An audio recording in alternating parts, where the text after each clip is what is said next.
everyone, what is going on? Welcome back to the third episode of the Q&A series here at the Shed Organics.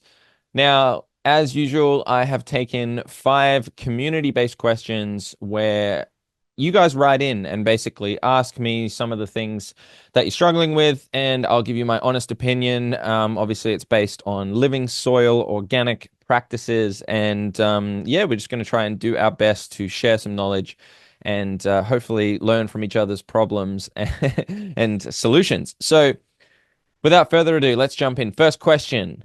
I am growing vegetables on a steep slope.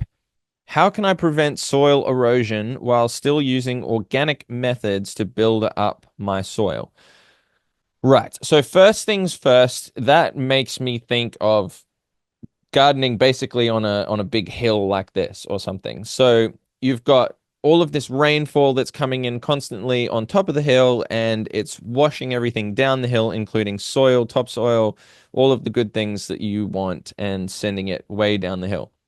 Now, it's pretty difficult to go and reshape the hill, although my first thoughts go into something like a swale or using contour style gardening where basically we're trying to redirect the flow of water. That's the idea. So rather than having all of this rushing water over the topsoil, we're using something that's going to slow that right down. Now, swales, where we dig into the side of the hill and then create a mound on the outside, allow this water to slowly weave its way down the hill. And you can sort of create tracks for this water and catchment areas for it to run into the swales. Now, that also comes with planting some things into that swale.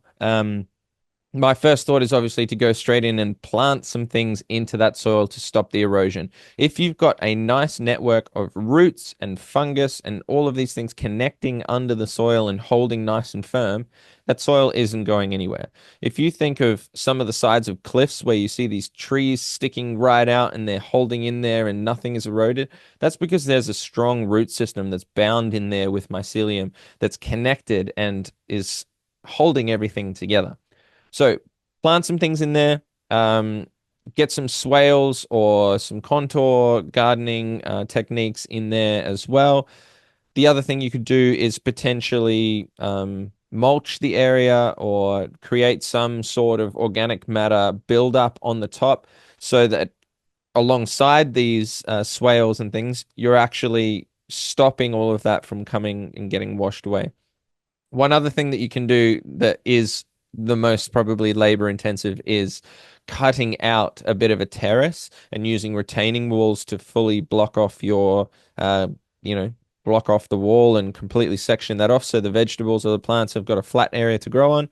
But that is quite a big job worth of earthworks. So I don't know your full situation from that particular question, but depending on the size of the slope, there's a few options for you there. All right, question 2. I'm transitioning to a large property and trying my hand at organic farming. I'm struggling with weeds. What are some of the best organic practices for managing large-scale weed problems? Now, I've probably said this before, but weeds are nature's way of throwing in diversity into your soil. Nature loves diversity, and if there is a bare patch of soil or a bare patch of ground or something that's not flourishing so well, it'll throw in some diversity in the form of weeds. The first thing that I think of is to either create that diversity yourself by throwing down some cover crop seeds or some sort of grass or anything that, depending on the area that you want to use, throw something down to grow there instead of the weeds. Put something nice, put some flowers, something like that. Ultimately, if you're on a large scale property, you might not have all of this labor to be able to do such large scale garden beds and things like this. You could mulch it. You could throw down some plastic over the top. Most of the time, we're just trying to cover the ground with something to stop the weeds from coming up. That being said, there is some nice, healthy ways to have some wild areas in your garden. It gives the beneficial insects and our pollinators a place to live. So if you do have an area that you can let go wild in the garden, especially on property, I highly suggest it. Hope that one helps. Question three. I live in a humid tropical climate, much like we can be here in Southeast Queensland. How can I protect my soil from heavy rainfall while still maintaining its fertility? Now, this is actually a great question, and judging by reading the next couple of questions, or the next question itself, really plays into that. So I'll kind of break this into two parts. The first one is how can I protect it from heavy rainfall while still maintaining fertility? So a lot of people might think, okay, you can cover it with, some sort of shade cloth to direct the water, or roofing, or guttering, or some things like this, greenhouses to divert the rain away, and then at least you can control how much water goes into your soil. Bringing things indoors, which goes into another question later on. All of this type of thing, you can control how much water goes in if you have a cover. Uh, the second part to that is if you are having a lot of rainfall, it's how can we, I guess, break that down so that it's not a hitting the area and compacting so hard, but also it's not doing what we said before and washing through in large quantities to wash away your topsoil. That's really important as well. So I'm thinking if it's heavy rainfall, we want to try and have multiple layers of canopy. That way, the water kind of trickles down off all the leaves and is nice and slowed down before it hits the ground. The second part of that is to basically keep up all of its fertility. I think if you're maintaining compost and good cover crops and good root systems in the ground, you're not going to get any erosion. If you keep that soil food web going and that living soil system going under that mulch layer and everything, and it's well protected, I don't think you're going to lose much fertility. Nature's pretty good with dealing with big bouts of rain, especially in areas where it's used to it season after season. So use ways of being able to allow that water to soak into the soil, like I was speaking about before, and then hopefully some of those ring true in that question. But let's go on to the next one because this is a continuation. My garden is in a high rainfall area and I'm struggling with soil compaction. What solutions can I use to improve drainage without disturbing soil life? Um, Again, as I'm saying with the soil compaction, it's really important to have something to slow down that rain. If you've got big droplets just hitting soil, it's falling from the sky. It's going terminal velocity. It's going very fast. We're hitting the ground, bang, bang, bang, bang. It's compacting the whole thing really flat. If you use a canopy where you've got different layers of trees and shrubs and grasses and ground covers, you've got all this way of this water to be broken up and have these surfaces that it hits before it hits the ground and stops all of that compaction. So number one, that's a big one. Try and get some sort of breaking apart of the rain before it hits the ground. In terms of improving drainage, obviously we want to avoid tilling the soil. That's that's the big one.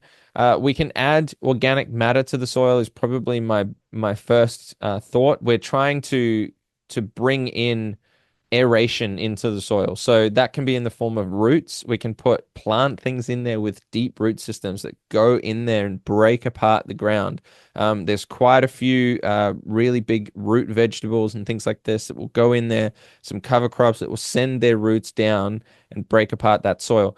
Then you can be feeding it stuff like gypsum and things to help break down some of the compaction in there. You can add more organic compost and things like that, which will be worked into the soil. Bringing more life brings worms, and worms are making their way all through the soil as well. So not too long after you've kept all this life going and created this living soil situation, should it ease up. But yeah, certainly we don't want to be going and turning it all over and destroying the life. But in some cases, that might be necessary to start from scratch. It might speed up the process a tiny bit if you are starting from zero. So hopefully that answers that question in terms of soil compaction, rainfall, fertility, all of that kind of stuff with drainage. So any more questions on that, throw them in the comments.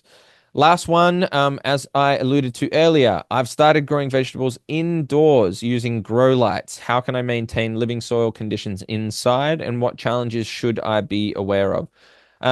Now, using any kind of like artificial lighting comes with its own problems that I'm thinking of straight away.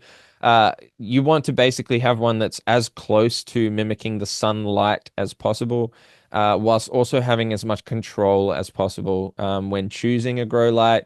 I presume you've already got them, so I'm just going to go ahead and skip that step.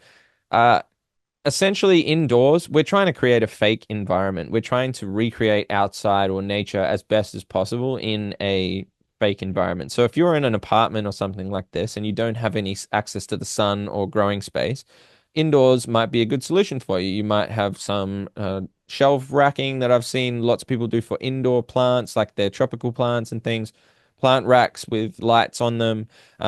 If you want to go the full 9 yards and, block out a certain area, room, or whatever it is, and control that temperature and humidity in there as well, you can go that far as well. But in terms of maintaining living soil conditions, nothing really changes. I suppose most people think when it comes indoors, they want to be a little bit cleaner.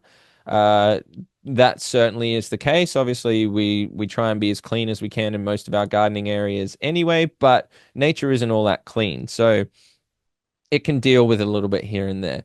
One thing we do have to be aware of is that if it is isolated or if it is cut off from oxygen, we need to mimic that environment. We need nice, good airflow of fresh air, bringing that CO2 in, and it can then convert it into oxygen. All of this, we just need actual air in the room. Um, so lighting, temperature, humidity, that kind of thing, CO2, oxygen. Yeah, we just need a whole bunch of considerations with creating that perfect environment inside. Uh, I would not change anything in terms of how you approach the living soil situation. It's a contained situation inside as well. I'm presuming it's in a container or a pot of some sort. That's going to be contained, and then you can just do the exact same principles we're talking about with living soil, and you should have absolutely great results. I think that's something that I've been thinking about trying to do out on my deck outside. I've got a little bit of undercover area, and I might showcase to you guys what it's like growing some sort of vegetables inside. It also allows me to grow things that don't need so much direct sun. Uh, over the summer when there's some pretty intense summers here in Australia. So it's nice to be able to have some reduced light and maybe control the environment a bit to grow our own food that's slightly out of its typical season. I'm not a huge fan of trying to do that because there is something to be said about growing things in season and how that works with nature's cycles, but I'm going to leave that one there because, you know, we want to grow food. So that's the last question. Let's wrap it up. If there are any more questions that you have, please throw them down in the comments. If they're on any of the videos on socials, if you see me reaching out for Q&A questions, that's where you'll find me. Drop them down. This is a really fun way to engage with the community. So thank you very much for watching, and see you again on the next video.